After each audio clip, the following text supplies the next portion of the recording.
وحاجه قومه قال أتحاجوني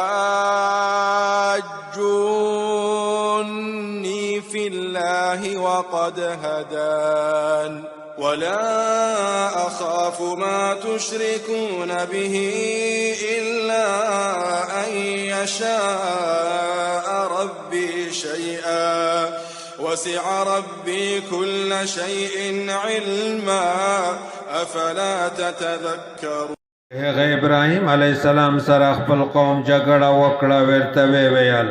آیا تاسو زمو سره د الله تعالی په باره کې جګړه کوئ حال دا چې هغه الله تعالی موته نه غلیار روښودلې دو او زه د هغه شیانو نه ویریږم چې تاسو د هغه الله تعالی سره شریکون جوړوئ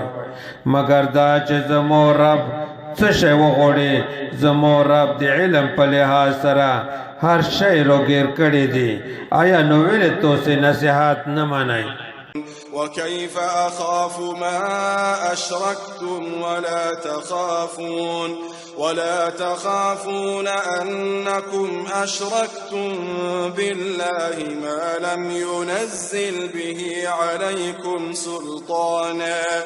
فأي الفريقين أحق بالأمن إن كنتم تعلمون. او زه د هغې شیانو نه څنګه وویریږم چې تاسو د الله تعالی سره شریکون کړي دي حال دا چې تاسو له دې څخه نه ویریږئ چې بېشکه تاسو د الله تعالی سره هغه شی شریک کړی دی